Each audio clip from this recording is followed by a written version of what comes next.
and I'm going to be talking about The Great Gatsby by F. Scott Fitzgerald. It's a novel that takes place in the 1920s slightly outside New York. And I'm going to go through this synopsis pretty quick because I've run out of time, actually a couple of times, to talk about what I really want to talk about, to not analyze the story.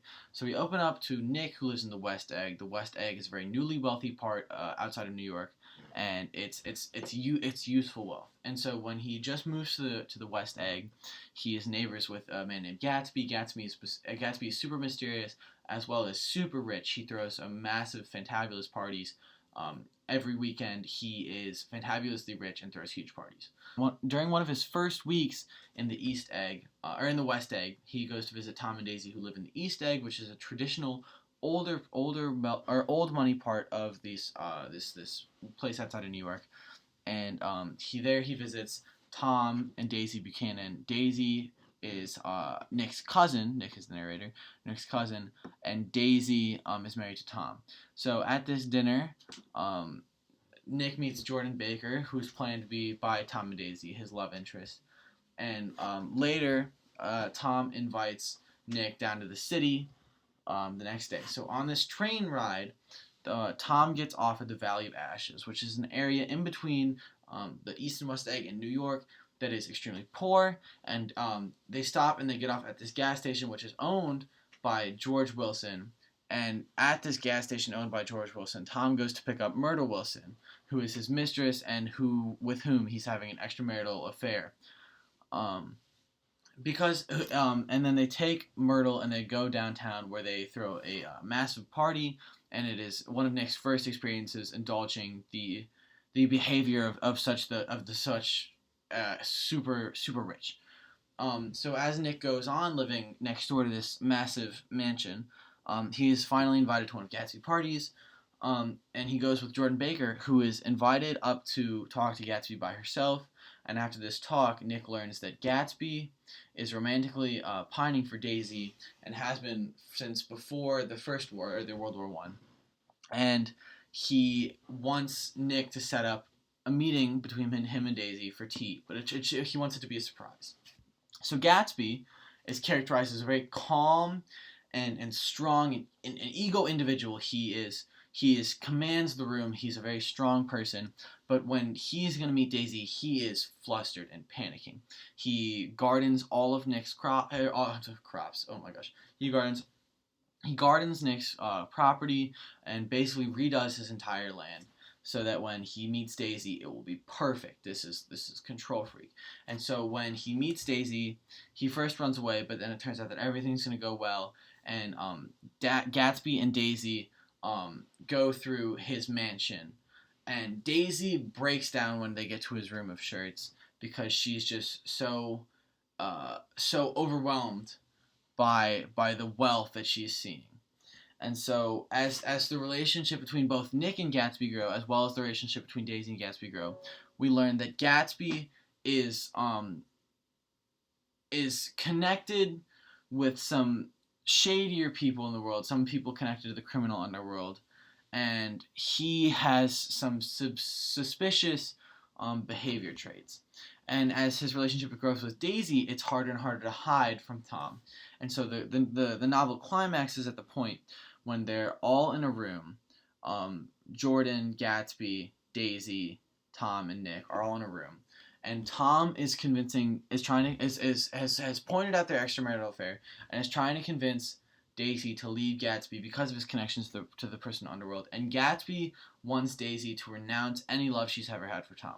So Daisy is completely confused and overwhelmed by this, so she runs off, and Gatsby and Daisy drive back. So before this, they had stopped at the gas station that was owned by George Wilson, and Tom had been driving Gatsby's famous yellow car, and Gatsby had been driving Tom's blue car. So on the way back, when Gatsby and quite out of her mind Daisy come back, the yellow car that they're driving hits Myrtle and kills her. George is furious. Myrtle was the only thing he had left, and he goes to Tom because Tom had claimed the yellow car earlier, and Tom points him in the direction of Gatsby. George, in a fit of rage, shoots Gatsby and kills him. And the book ends and an even lower note because nobody shows up for Gatsby's funeral. Nobody shows up for Gatsby to remember him because Nick is the only one who cares.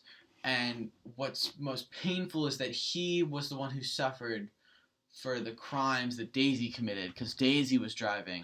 So on our 5-star rating basis, I gave The Great Gatsby 3.5 out of 5. And so we'll start with the 3 stars I did give it, and then we'll go over why it missed both 1 whole star and that same half a point there. So the first star that it gets, and by a landslide, is the use of setting and immersion into the story. So the use of setting is incredibly well done here. F. Scott Fitzgerald uses setting and the rise and fall of the time period, the 1920s, and New York, to foreshadow and display the rise and fall of Gatsby, and how the same sort of unease that comes with the 1920s in a historical sense, knowing that the Great Depression would come later, applies that same unease to the success that Gatsby's having in his relationship with Daisy. And the parallel made there is both amazing to read and just quite impressive to think about individually and on its own. Okay, so our second star we're going to talk about is characters. And so the characters in this novel, those static, they don't change much, their goals don't change, are very well designed. I would say that all their actions aren't predictable, because predictable carries a negative connotation, but are very logical, and the characters that make logical decisions in this novel just immerse you as a reader even deeper into the story.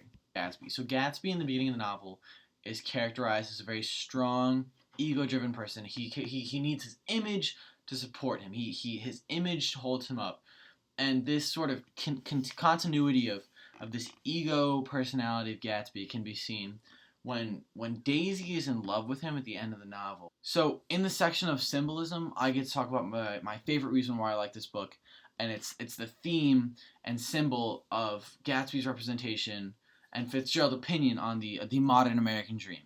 And so we'll open this up with a quote from page 40 displaying Gatsby's wealth that says, "At least once a fortnight, a corps of caterers came down with several hundred feet of canvas and enough colored lights to make a Christmas tree of Gatsby's enormous garden.